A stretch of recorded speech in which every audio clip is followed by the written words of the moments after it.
ሰብአዊነት የሚሰማችሁ ብቻ ቪዲዮን ሼር ዲዩት በማድረግ አሉ ለተባሉ ዶክተሮች እንድታደርሱልኝ ፈልጋለሁ።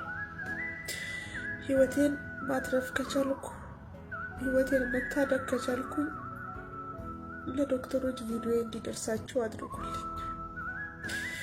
ለብዙ አመታት ደብቄ ፈርቻ አምቄ ያስኩት ህመም አለብኝ። ለምን ሐኪም ቤት አትሄጂም የሚል ጥያቄ ሊፈጥርባችሁ ይችላል። እሱንም ሞክሬያለሁ። እንዳትሄጂ መርፌ ከነካሽ ህይወትሽ ያልፋል የሚል መልስ ተሰጥቶኝ ነበር ከዚህ በፊት። ባህላዊ ህክምና ቦታ እንደዛ ተባልኩኝ።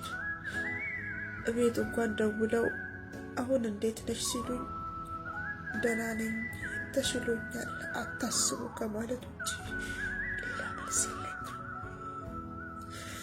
ለእናንተ ባልጠቅማችሁ እንኳን ለምስኪኗ እናቴ ጠቅማታለሁ። ለምስኪኗ እናቴ ደውሉላት።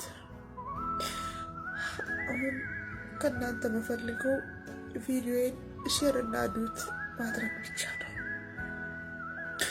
ቪዲዮ የደረሳችሁ ዶክተሮች በውስጥ በኩል አናግራችሁ መፍትሄ ካገኛችሁልኝ ደስ ይለኛል። ህመሜ በራሱ ሰዓት ይሄዳል፣ በራሱ ሰዓት ይመጣል። እንዴት እንደሆነ ነገሩ እኔ ራሴ ግራ ተጋብቻለሁ። ስለዚህ በውስጥ በኩል አናግሩኝ ቪዲዮ የደረሳችሁ ዶክተሮች።